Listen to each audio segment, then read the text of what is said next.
Start with the carbons compound, very important topic. और इस topic में we will see many things. We have already revised many times. Let us try to do it one more time. चलिए. So let us start with the introduction part of it. What question can be asked from this section? The important thing is all about the this percentage that can be asked. It is very less carbon compound. The carbon content is very less. So it is Earth crust is really just 0.02% carbon in the form of minerals and 0.03% of carbon dioxide that is there in the atmosphere. So these two data fact, these are facts that we have to remember. Normally these facts will not be asked, but they may ask you in MCQ type question about the approximate percentage. Okay, these are facts. Just remember these two facts. It is 0.02% in the earth crust and 0.03% in the form of carbon dioxide in atmosphere. Next is bonding in carbon. We already know that carbon compounds have low melting and boiling points. What does this mean? It simply means that physical properties basically are not very high. Now physical properties are related with force of attraction. So we can say that the force of attraction is not very high. So what is that thing? The force of attraction between the molecules are not very strong. So they can ask you a question, compare the boiling point of some compound, suppose formic acid with some NaCl. So any covalent compound and any ionic compound, you will see the difference, marked difference in physical properties, because the physical properties are governed by force of attraction between the molecules. And for discrete molecule, discrete means they are different molecules, not a very long compound. The covalent bonds are weak bond. The forces are weak in nature. We are not actually breaking the bonds in between. We are not breaking the bond of CO2, that is carbon and oxygen. We are breaking the bond between one molecule and another molecule. This is a very weak force, which we call as the van der Waals force, or that we will study later on. So these forces are weak, so they can easily be separated out. Now boiling point means what? How much heat you have to give to make it to the liquid to vapor. So the molecules are close together, they have to separate it apart. If the force of attraction is not very high, then you will have to give very small amount of energy to get them separated. That is why their boiling point is less. So just remember this thing. Next point is carbon compound is really poor conductor of electricity. Reason, these compounds do not give rise to any ions. So these are very small question that can be framed from this data. Reason type, one number type question. Okay, so you have to write correctly. These compounds do not give rise to any ion. That is why they are poor conductor of electricity. This is again very important question. Carbon neither forms C4 plus or C4 minus by losing or gaining 4 electrons. Now what we have to write? We have to write it could gain 4 electrons forming C4 minus ion, an ion basically, but it would be difficult for the nucleus to hold with 6 protons to hold 10 electrons, that is 4 extra electrons. We know that carbon is basically 6 and it is 12. So number of protons, if I am writing it by NP, it is 6 only. Number of electrons, if it is neutral, is again 6 because there is no charge. So adding 4 electrons will lead to 10 electrons. So holding 10 electrons will be a difficult task for 6 protons that is present in the nucleus. Okay. So this is the exact definition that you have to write. Okay. Now it does not form C4 plus. That means you cannot remove 4 electrons because it would be large. It would require a large amount of energy. So this is the key word: large amount of energy to remove 4 electrons, leaving behind a carbon cation with 6 protons and holding just 2 electrons. So if you just remove 6 electrons, 4 electrons from the 6 electron that is already present, you will require very large amount of energy, which makes it this process is now, it becomes negligible. I mean, it can it form? No, it doesn't form at all. Okay, C4 minus, yeah, it may form. There are some compounds which have C4 minus ion, For example, aluminium carbide has actually C4 minus, but they are very rare compounds. Okay, so this is important one to define why carbon cannot form C4 plus or C4 minus. This can be one of the question. Next, okay, so what does carbon do if it cannot form C4 minus C4 plus? So what it will do, it has to complete its octet. So what it will do, it will try to share. So it will try to form covalent bonds. Hence, to overcome this problem by sharing, its valence electron with other atoms of carbon or with other atoms of other element. So what they form is covalent bond. Covalent bond. That is why in general the compounds of carbon are covalent in nature. The compounds of carbon are covalent in nature because they cannot form C4 plus or C4 minus ion. So ionic, there are very few compounds which are ionic in nature. Now you may be asked about covalent compounds. These are all we have discussed earlier also. So just definition part, covalent compounds are those compounds that are formed by sharing of valence electrons of the bonded atoms. This can be asked, so I hope you can easily draw all these three. These are there in your book, so please understand.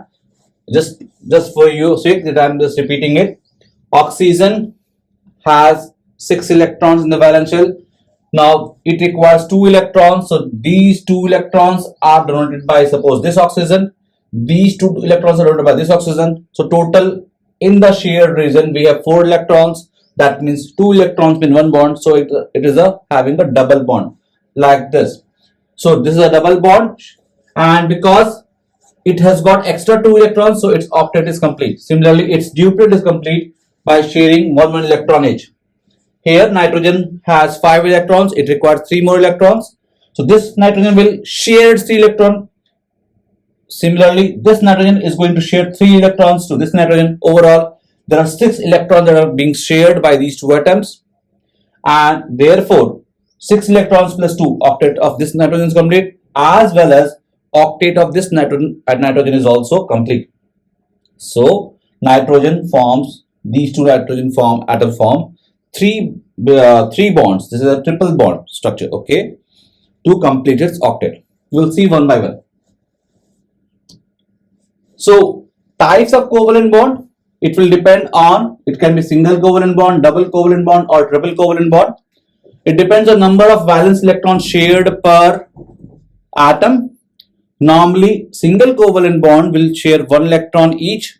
That means each atom is sharing 1 electron, its valence electron, okay, 1 valence electron. And double covalent bond will share, in double covalent bond, and triple covalent bond it is 3. Okay, now name of the bond. So because there are 2 bonds, so one bond will be sigma bond, another bond will be called as the pi bond. There can be only one sigma bond, so it is not very much important for you, but you have to just remember the same. There will be double bond, one bond will be called a sigma, rest all are will call it as a pi bond. So sigma bond, there is only one. There are 2 bonds, so one is sigma, another is pi. Okay, examples we have written here. It can be HCl also, it can be like HCl, it can be Cl2, everything is possible. Okay, so please understand, it can be HCl, Cl2, these are there in your course. Please, we have to draw it also. Next, so it's very easy, I hope there is no doubt here.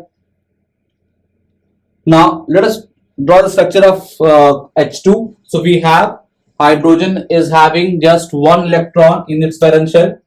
So if 1 electron is there, or we can have a cross plus another cross 1. So both has 1 electron each. If they share it like this, both will have 2 electrons, because this electron is now will become part of this hydrogen also. Okay. Now 1 pair of electrons means 1 bond, and 1 bond is denoted by this 1 dash. This 1 dash simply means 1 single bond. Okay. If nothing is there, if there's only 1 bond, then it has to be a sigma bond. Okay. Next, oxygen. You can see oxygen, it has how many? It has 2, 4, 6. So oxygen has 6 electrons. We can see this. Oxygen 8, and here it is what, 16. Now 8 means 2 comma 6. So in the L cell, this is the K shell, this is the L cell, we have 6 electrons. It requires 2 more electrons to complete this octet. So it will ask this oxygen to share its 2 electron. Similarly, this oxygen is going to share its 2 electron to this oxygen. So both will be sharing 2 electron each. Overall, the 4 electrons have been shared. 4 electrons means 2 pairs of electron have been shared. 2 pairs means double bond. Okay. Now, if one bond is sigma, another will be called as a pi. That is not very important for you right now, but you should know it. That is there that you have to understand. If you don't remember sigma pi, no issue. But please understand how it is drawn. Okay, this I hope one of the question will be demanding to draw the electron dot structure. It can be ammonia, it can be HCl, whatever. Another thing is nitrogen. Similarly, nitrogen has what? Nitrogen has 5 electrons. You can see that 7 is the atomic number. So in the K shell, it will be 2 and remaining 5. So 5 electrons means what? It requires 3 more electrons. If it requires 3 electrons, so it will take 3 electrons from here. This again will share 3 electrons with this nitrogen atom. Similarly, vice versa, it will be sharing 3 electrons. Total 6 electrons have been shared. 6 electrons means 3 electron pair. If 3 electron pair means 3 bonds. So as per the convention, one bond will be sigma, rest 2 will be pi. If you don't remember, no issue, but you should remember this thing. It has to be very crystal clear. It has to be crystal clear. Okay. Sir, Next, yeah. if ionic compounds, the structure which we draw, what is the structure called? It's called a Sorry. structure. तो जब हम ionic compound के लिए जो structure draw करते हैं Na+ Cl-, that is also called electron dot. Yeah, that is also called electron dot structure. In any structure, if you are showing valence electrons, then we are showing the electron dot structure only. We have to share or we can transfer the electrons. The valence electrons are being transferred. Okay. In all the cases, we will say electron dot structure. Okay. Okay. This is the structure of CH4. Again, it's very important. So we have to draw it. Carbon has 4. We know carbon has 4. So it is having atomic number 6. So 2 comma 4. It requires 4 electrons. That is why it is tetravalent. It requires 4 electrons. It has to form 4 bonds. 4 bonds. Why? Because if it is having 4, it wants 4 electrons. So 1 electron will be shared. The dot represents the electron of hydrogen. So this hydrogen is sharing 1 electron. This is sharing 1. This is sharing 1. This is sharing 1. So now total, the bigger circle, you will see that carbon is having 8 electrons. So its octet is complete. Similarly, this hydrogen has 1 electron of carbon. So its duplet is also complete. So this is how we have to draw. Please let it be very clear that this question can be asked. Similarly, the question can be C2H6 also. So we can have structures which is there, C2H4, C2H6. They can be asked. C2H2, acetylene. They can be asked. So you should be very particular how to draw this structure. You can take carbon by unit carbon by cross and electrons of hydrogen by dot, no issue. So here also, if we know, just draw the structure first. So we have this thing. Suppose I am drawing for this one, triple bond CH. This is the structure of ethyne. Okay. So how to draw it? We have to just show it like this. Carbon has total. It has to share 1 electron with this one, and 3 electrons, because 3 bonds are there with this carbon. Similarly, 3 electrons will be shared by this carbon, and with this hydrogen it share 1, and hydrogen is sharing again 1. Overall, we will show like this. Okay. While drawing this circle, it simply represents the atom and its valence electron. So please don't consider the other atom. So you should not include the nucleus of other atom in the circle. The circle has to be drawn for one atom. Suppose I am drawing the circle for this carbon. This carbon is the only atom and its electron. So this complete electrons are part of the valence shell of carbon after it has been shared with an atom. Similarly, this carbon again shares, these 6 electrons are part of this carbon also, and these 2. So in a circle we have to include only one atom and its valence electron. That's all. It cannot include like this. This is absolutely wrong if you do like this. One circle cannot enclose 2 carbon atoms or one carbon and one hydrogen atom. That is absolutely wrong. So please make it very clear what you are drawing. This is wrong. Okay. Now they may ask you about Cl2. They may ask you about HCl, ammonia. So you know it very well. Cl2 is having one so just draw it. Cl. It has only one bond. So why one bond? Because it has total, if we say 17 electrons. So the configuration is 2 8 7. It just requires only one electron. So just draw it like this. Only 1, 7 total. So 1, 2, 3, 4, 5, 6. Similarly, again Cl, it will share 1, 2, 3, 4, 5, 6. Now you can include these 2 because it requires only 1. So one bond will be formed. Clear? It should be very, very clear. Okay, or we can say Cl dash bond. So both are correct. So this is the electron dot structure. Similarly, ammonia. So nitrogen has 5 electrons in the valence shell. 2, 5. It requires 3. So let us have 3 hydrogen written side by side. Okay. Now hydrogen requires 1 electron each. So let the hydrogen atoms electrons are represented by dot. So 1 electron will be shared by this nitrogen. X dot X dot X across, whatever you say. So total nitrogen has 5 electrons, out of which it has shared 3 electrons with this. 2 are not shared. So I am writing on the top, and then again this is the way we have to do it, and this all will be the part of nitrogen. This is the way we have to do it. So what is the bond form? This is the case. We have 2 electrons like it. So you can draw. We have already practiced so many questions in the class. It's time to revise the things, important questions only. Okay, so it's very easy. Then water. Again water, oxygen has 6 electrons in its valence shell because its atomic number is 8.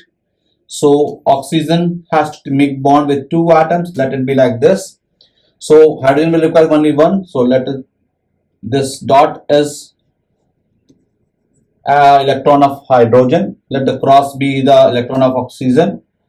Oxygen already shared 2, so it has 4 more. 1, 2, 3, 4. Again 1, 2. So this 8 electrons are there for oxygen. We can draw it like this. O H H dot dot dot dot across what you want. These are electrons which are non-bonded electron pairs. It's easy, very easy. Similarly, CCl4 you can draw it, no issue. I hope it is very clear. But you have to be very clear how to draw. Just have 4Cl like this. Let the dot represent the Cl electrons. So this will be cross. The carbon has 4, so it has making 4 bonds. Let it be like this. Dot of Cl, dot of Cl, dot of Cl. Okay. Now electrons, total electrons of Cl. Electrons are there. How many? There are 7 electrons in the valence shell. So 1 is there. 2. Just it will take hardly few seconds to draw it. Just note how to draw it. If the concept is clear, nobody can stop you. So this is the case. 1, 2, 3, 4. No need to cross any circle like this. This is inside. Okay, so we can draw as many molecules as possible, but right now these structures are important. This is the bond formula, bond structure. But if electron dot structure is required, you have to draw this one. Okay, so this is again important thing, very easy. Now let's move ahead. Versatile nature of carbon, it's very important. See, there are so many compounds, 3 million compounds are there. So what are the properties that is actually responsible for that thing? Now this number is out, this number outnumbers by a large margin the compounds formed by all the other elements put together. So what is so peculiar about this? We have already discussed there are two properties. That is, first one is tetravalency and second one is catenation. Okay. So what is the first property, tetravalency? What does tetravalency means? That is the ability to form bonds with 4 other atoms. Here we are assuming that 4 other atoms are basically making 1 bond each. We have to say that carbon makes 4 bonds basically. So if it is a double bond, the 2 bonds have been counted. Okay.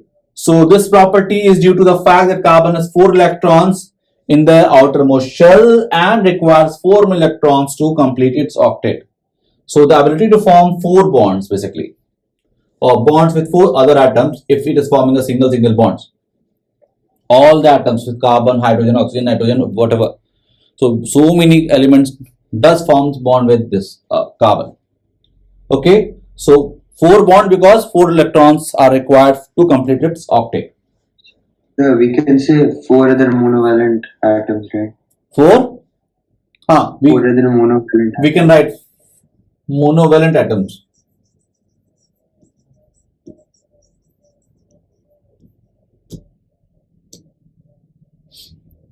Catenation. Now catenation is has a unique ability to form bonds. It is a self-linking property, isn't it? It has a unique ability to form bonds with the other atoms of carbon, giving rise to a large number of molecules. This property is catenation. The property arises because the carbon-carbon bond, this is an important point, please understand. Carbon-carbon bond is very strong. Now this is the key reason why catenation actually comes into picture.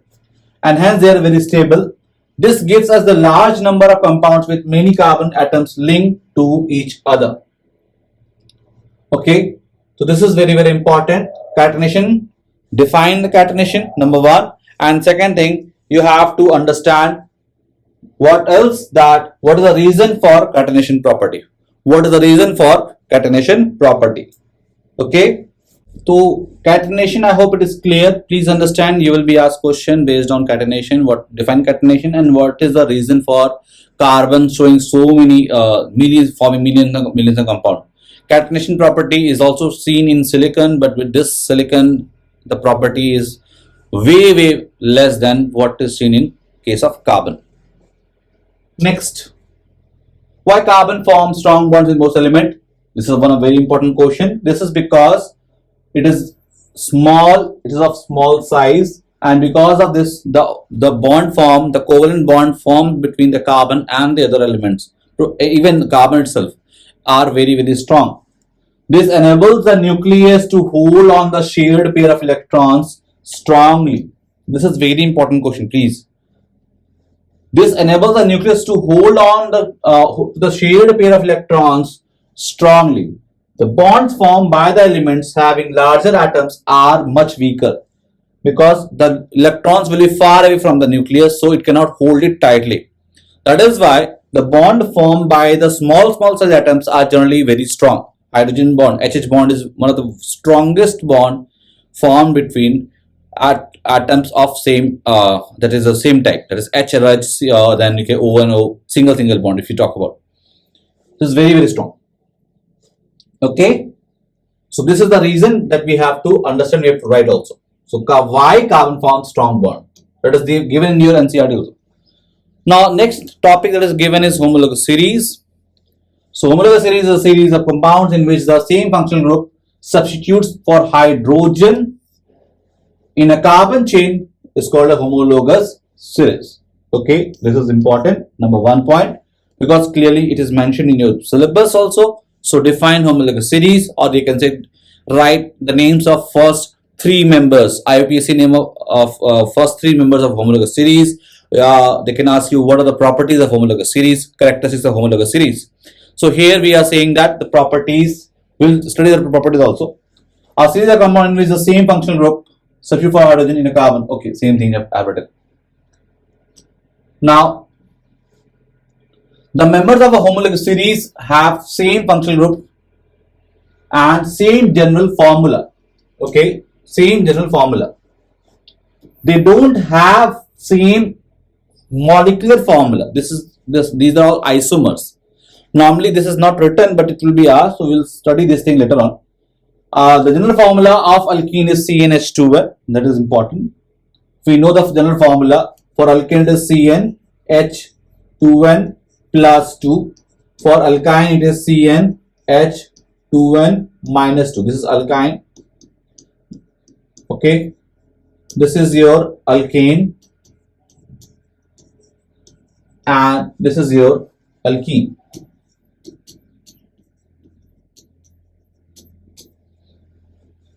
Okay. The members of homologous series differ by successive members by CH2 group, and their molecular weight differs by 14U. Successive members, okay, by CH2 group, and their molecular weight differs by 14U. Carbon is 12U and hydrogen is 1U each. So these are simple things. Next is important. The most important thing is about homologous series. This one. This is very important.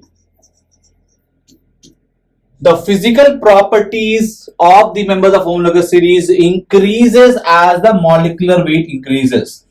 However, the chemical properties remain similar as they are determined by the functional group. Since the functional group is same, the properties, the chemical properties is not going to change. So if alcohol is the functional group, OH is the functional group, then whole of the alcohol members, the homologous series or members of the homologous series will have the similar chemical properties.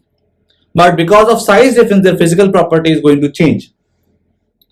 The melting point and the boiling point, these are all physical properties, increase with increasing molecular mass. Okay. Similarly, the solubility of homologous series decreases as the molecular weight increases, that is inverse. Now what happens is, as you increase the number of carbon is one thing which is not, it does not like water. So if you talk about solubility in water, we say that hydrophobic part is increasing. We have studied hydrophobic part in the missile formation. The hydrophobic part is increasing as the carbon chain is increasing. Now hydrophobic means what? It repels water. It does not want to have interaction, favorable interaction with water. So their solubility goes on decreasing as the number of carbon chain increases, keeping the functional group same. So alcohol, so methanol will be highly soluble as compared to ethanol, which will be even more soluble as compared to propanol. Okay, and so on. Now IUPAC name we have practiced a lot, and you have to just practice. These are the things that have been mentioned in your syllabus. So we know that alkane, in this case we have a prefix. This prefix will be what? It will be alkyl prefix. Because we are talking alkane, it will be alkyl prefix. Alkyl. So alkyl will be what? Root word plus YL, isn't it? So suppose I have this. One thing, please remember, we have to draw all the hydrogen atoms also. So if you, I have seen some student drawing like this. This is absolutely wrong. For study purpose, for making it simpler, we have eliminated hydrogen, and I've always said that hydrogen is always present. So you have to draw like this. This looks cumbersome, but still this is what you have to draw. Each carbon must make 4 bonds. Okay, because of tetravalence. Okay, this looks not so good, but okay, this is what we have to draw. So this is number 1, 2, 3, 4. Numbering has to be very clear. And this is 2-methyl butane. Now there are some casual mistakes. First is the numbering part. Second part is most of you just forget this 2, okay, or sorry, dash. So this is dash is more important because we have to separate the numerical number on alphabet by a dash, and two numbers like 2, 2. So we have to separate. We have to use comma for separating two numbers. In case of prefix, in case of alkene, it is to be ene. In case of alkyne, it has to be alkyne, yne. In case of halide, only everything will be same. Only this halogen has to be written in the along with its locant. Okay, I'm just drawing it one more time, just to make you understand. Suppose this is the case. This is Cl. So we have to say 1, 2, 3, 2 dash chloropropane.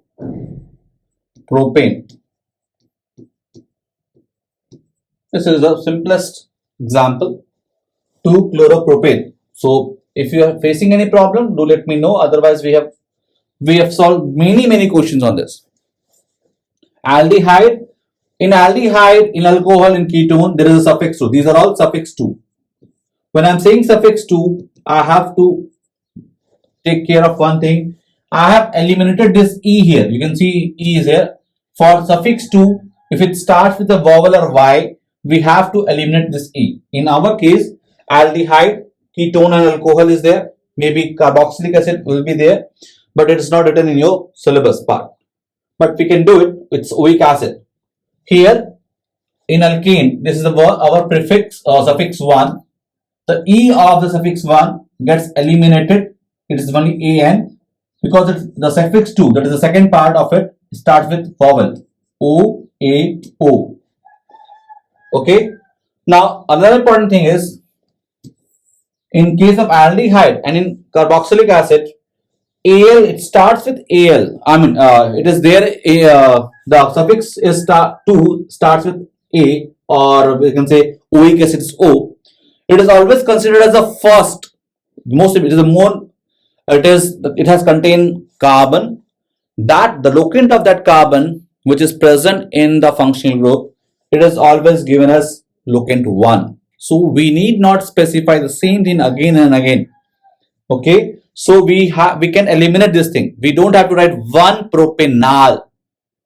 We can write just propanol because carbon of aldehyde is always given 1 locant. It is position number 1 in their compounds where they are the main functional groups. Okay. Similarly, in case of oic acid also, but in ketone, carbon, the double bond carbon, C double bond O, lies in between. So we have to give the lowest locant, lowest position. That's all.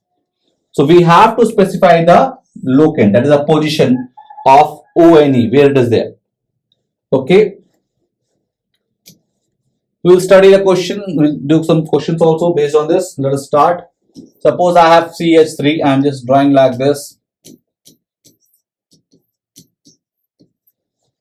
We can draw like this also, CH2, double bond CH, CH3, CH.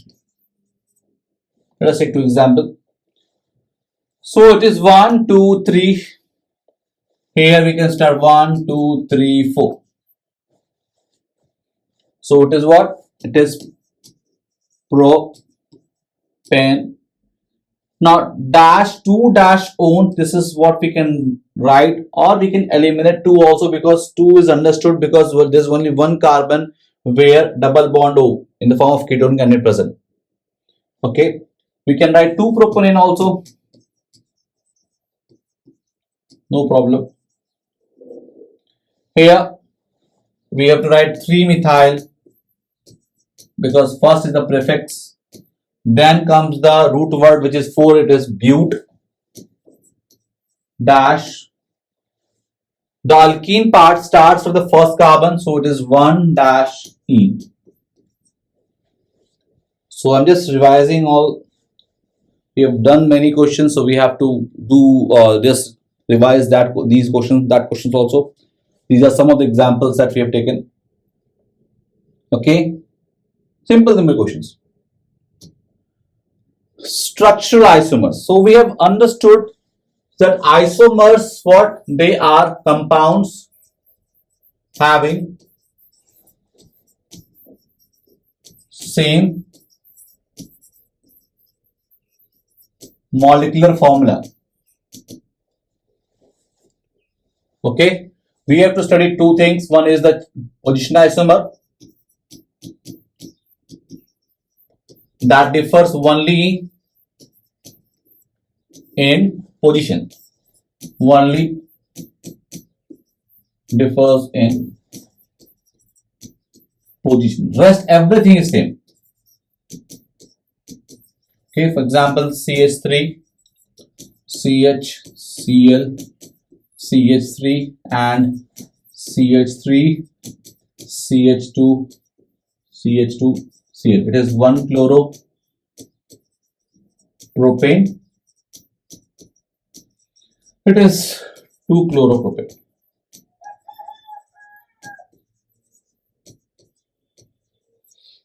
It is 2 chloropropane. Position isomers. Okay. Second is the chain isomer.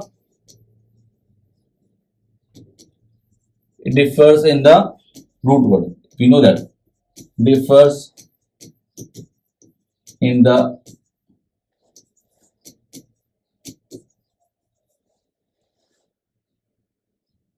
length of parent chain or main chain. Parent chain or main chain. So this is one of the case. They can differ in the alkyl prefix also. We are not taking that example. Parent chain. So root word will be differ. Okay, it will be different. Sample. If we just take the carbon, this is butane. This is carbon. This is 2-methyl propane. So carbon chain here contains 4. Here it contains only 3. Main chain. So these two are chain isomers. Okay. So structural isomers has to be isomers have sorry. Isomers have different chemical properties, right? Isomers. Isomers can basically have different physical properties, can have different chemical properties also. See, if their functional group is different, that is also isomer, that we call as a functional isomer. Okay, but if the functional group is same, but their chain length and positions are different, so they since they have similar, same functional group, but the carbon chain is differing by either position or by chain, the chemical property will remain same, similar basically, but the physical property will differ. Okay. Yes. So if functional isomer is there, that is not in our course, the chemical property will be different. But in these two cases, the chemical properties will be almost same, but the physical properties will vary. Okay, physical property will vary. Okay, sir. Now, chemical property of carbon compounds, we have 4 such reactions: combustion, oxidation, addition and substitution reaction. फटाफट देख लेते हैं करके. Now, next. फटाफट. What is a combustion? Combustion reaction is a type of chemical reaction in which a compound of fuel reacts with oxygen to produce energy. That simply means that you have any compound which reacts with oxygen and it is giving you energy. That thing can be called as a fuel, and that process will be called as a combustion. Combustion is, you can say, analogous to burning. Okay, combustion of carbon produces CO2. This is what we are expecting is complete combustion. Hydrogen produces water. Okay, and nitrogen sulfur produces oxides of nitrogen and sulfur respectively. Easy. Now this is what is given in your book. Carbon plus O2 gives CO2 plus heat and light. CH4 is the methane. The combustion product will be CO2.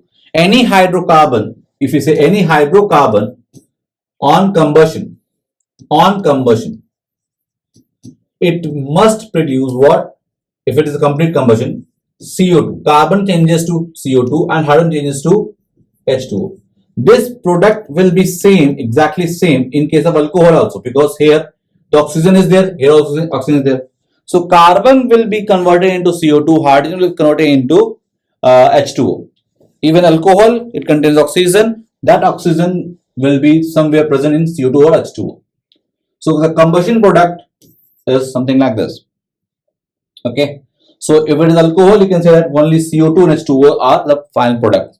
We can balance it, no issue, but afterwards. But the main important thing is the product that we are getting. And every time we are getting light and heat, light and heat, light and heat. Therefore, these are all hydrocarbons in one alcohol. We have talked about ethanol as a fuel, as a blending agent for they can be mixed with petrol, gasoline, isn't it? So these are all basically fuels because they are producing heat and light. So these three reactions are there in NCRT. That becomes very important for you for an upcoming examination. Now let us talk about the flame part. Flame, I think it will be yellow or blue in our case. What we observe, that is there in NCRT. If it is blue, that it means complete combustion. Complete combustion is there. And if it is yellow, that means there is some carbon soot is present. This gives an information that the process has not undergone complete combustion. It is normally the compound which goes partial combustion or incomplete combustion. Here it becomes yellow flame and lots of smoke will be there. Smoke means what? You will be getting some black smoke means what? Some carbon particles will be there. That means their unburned carbons are also getting produced. Okay, so that is how we make kajal also, by burning the almond oil, almond basically. So it will be producing lots of carbon that we can use it. That we have discussed earlier also. Okay, so blue flame simply means complete combustion and yellow flame means incomplete combustion. Normally saturated hydrocarbons give blue flame. That means they require less oxygen compared to others, and therefore they will be in most of the cases in air they will be undergoing complete combustion. Okay, so complete combustion is possible for saturated hydrocarbons. For unsaturated hydrocarbons, the carbon content is much higher. The oxygen present in air is not sufficient, and therefore in most of the cases you will see black smoke coming out. So what does it mean that we already discussed? So we will expect alkane for same number of carbon. We will see the soot present will be less, least for the alkane and most for the alkyne, because the carbon content, the percentage of carbon is increasing here. And since oxygen level in the air is limited, so if it burns with the blue flame, it will be burning with slightly yellow with less smoke. It will be, yellow with less smoke. It will be burning with yellow flame with more of smoke coming out because carbon percentage is more. So this point is also very, very important. Can saturated hydrocarbon give a sooty flame? Yes. The whole process simply means that complete combustion is possible in air by the level of oxygen present in air. But somehow if the air is less or we have a limited supply of air, then there also, in the case of saturated hydrocarbon, we will get a sooty flame because that will lead to the incomplete combustion. The combustion of even saturated hydrocarbons gives a sooty flame in limiting the supply of air, which results in incomplete combustion. So this is not a universal truth that saturated hydrocarbon must give what? It must give the blue flame. It must burn with the blue flame. Next, why flame is produced? We know that flame is produced when gaseous substances, that is volatile, we say volatile substances.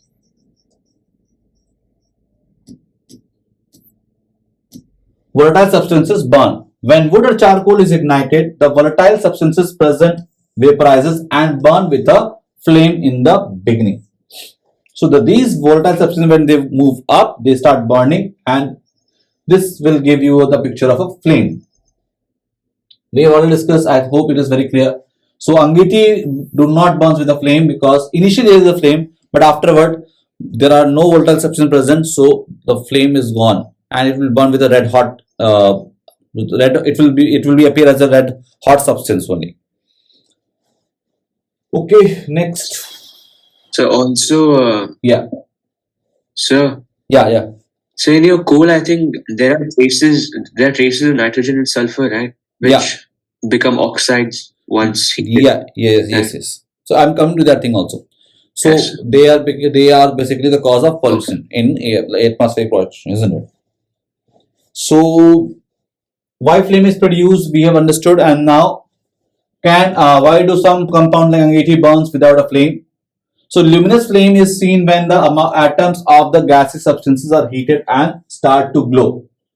So these luminous means you can see the flame. These are possible only when the gaseous substances are heated and they start to glow. If these luminous substances are not present, like in case of Angiti, then there will be no flame. Okay. The color produced by each element. Now this is another thing. This is the color produced by each element is a characteristic property of that element. This is the basis of flame test. This we will study later on in the next year. But right now it's very easy. It's simply you have to understand that if the volatile substances are not present, then we will not see a flame. Volatile substances अगर नहीं है, then flame नहीं मिलेगा. Okay, if you observe the bottom of the cooking vessels getting blackened, what does it mean? Now, most of us we have seen that thing. It means that incomplete combustion is taking place. In case of kerosene stove, the air holes are blocked and the fuel is getting wasted. This can be one of the hot question, or maybe one of the question that can be asked in your examination. So we have to be very particular in writing what is the reason behind it. These words you should not write essay on this. Simply, if you are talking about kerosene stove, then the air holes are blocked and the fuel is getting wasted. Okay, so more of a smoke is present. Combustion. If you observe bottom, again same thing. It means the incomplete combustion. The gas kerosene stove used at home has inlets for air so that a sufficiently oxygen-rich mixture is burned to give a clean blue flame. So when we are saying that if we're particularly talking about the kerosene stove, then we have to say that there is a inlets for air. That inlet must be choked. That is why we are not getting a clean blue flame. How combustion of coal and petroleum leads to air pollution? Fuels such as coal and petroleum have some amount of nitrogen and sulfur. Okay, the content of sulfur in coal that is found in India is way too high, and that is why this is a major cause of pollution. Okay, their combustion results in the formation of oxides of sulfur and nitrogen, which are major pollutants in the environment that you were discussing just some time before. This is very easy, but you have to understand again how coal and petroleum is formed and why they are called as fossil fuel that we have discussed. So we know that they are formed by the dead remains of the plants and animals. These plant animals have been present under very high pressure and temperature beneath the earth. They have been pressed inside with lots amount of load is present over it. Okay, so they have been by earthquakes or volcanoes, they have been pressed down by layers of the earth and rock. They slowly decayed into coal. Oil and gas are the remains of millions of tiny plants and animals that live in the sea. So these are why they are called as fossil fuels. Okay, now all these things we have discussed. So bacterial degradation makes it possible. Leave it. Oxidation. Now oxidation is a process of addition of oxygen in terms of electrons. So when we are talking about it is a process of donation of electrons. Oxidation of alcohol gives carboxylic acid, very important thing. Substances are capable of adding oxygen to other substances are known as oxidizing agents. So one which oxidizes other substances will be called as oxidizing agent. Now this reaction is very important. It's very important. Both the reactions are given. So KMnO4, I have told you, KMnO4 alkaline medium will convert into MnO2. Now MnO2 is basically black color solid, so it's a solid thing, leave it, and this is purple color. So what we observe is decolorization of KMnO4 solution. But K2Cr2O7, it's something which is orange color,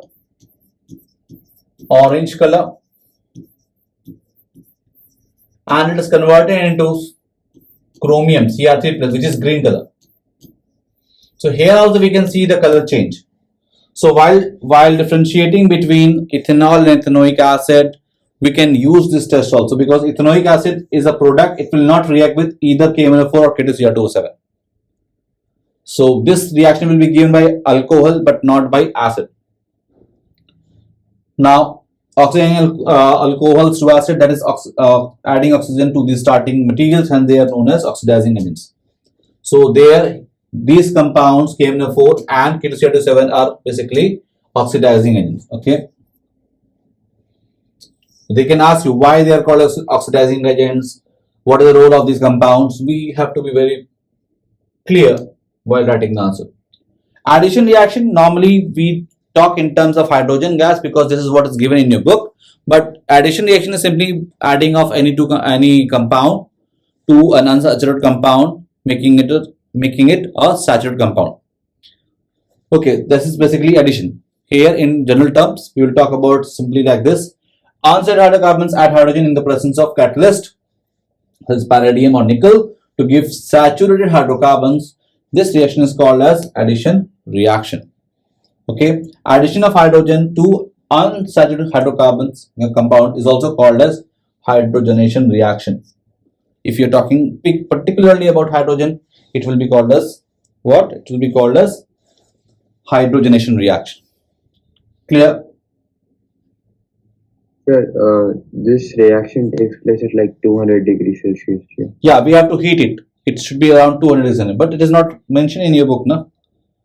Yeah. Anything which is not mentioned, that is the extra information. We should not write in examination. We will require the information later on in class 11. Okay.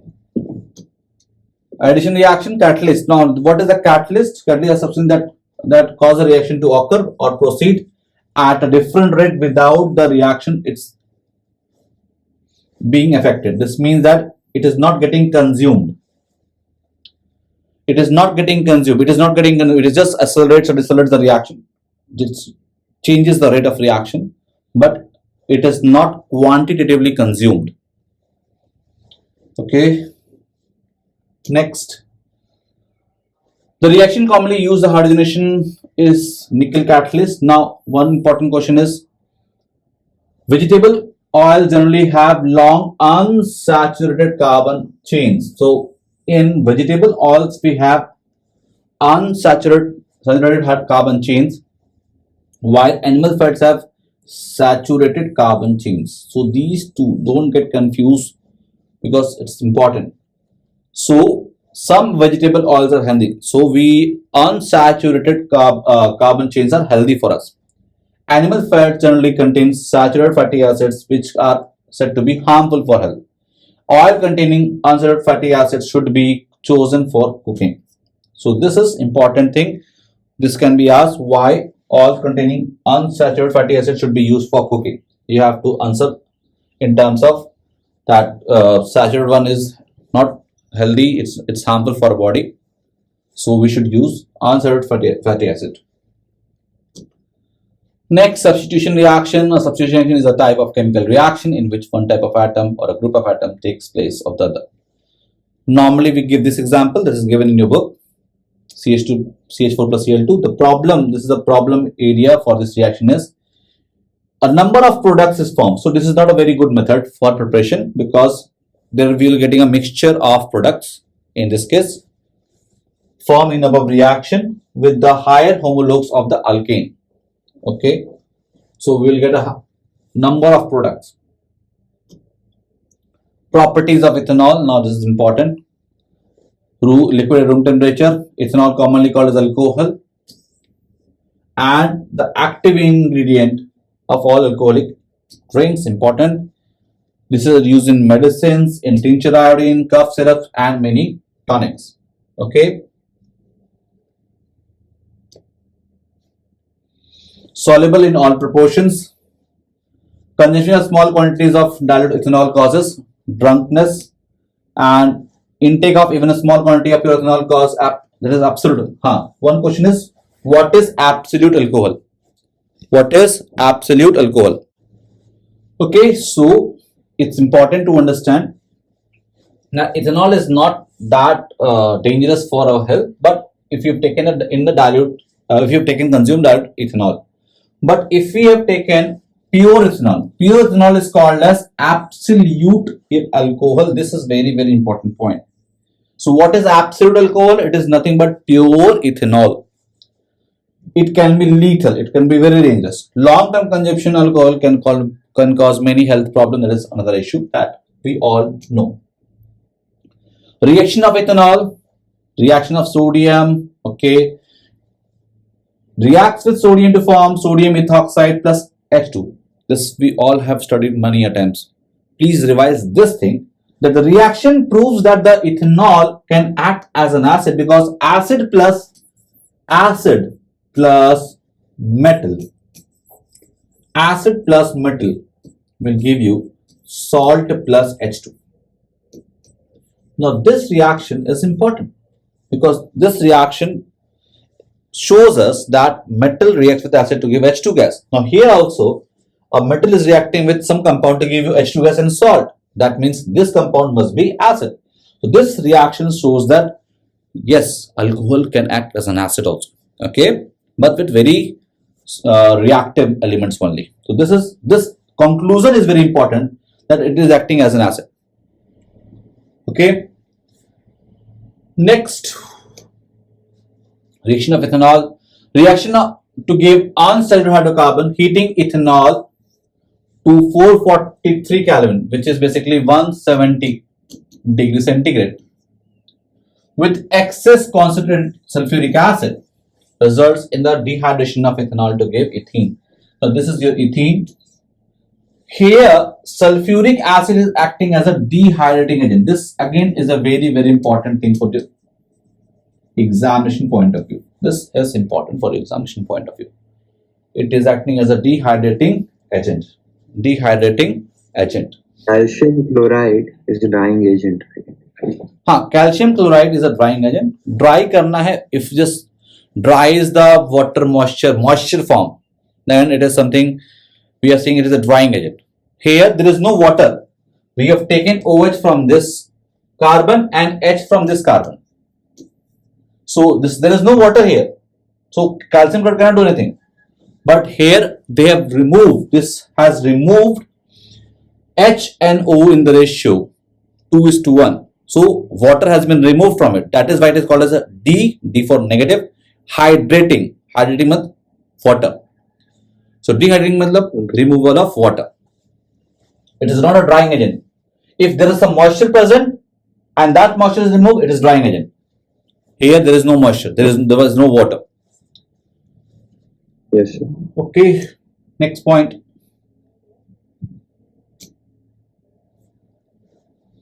Then denatured alcohol. We know there are only two reactions that is there in a course. Then this is the denatured alcohol.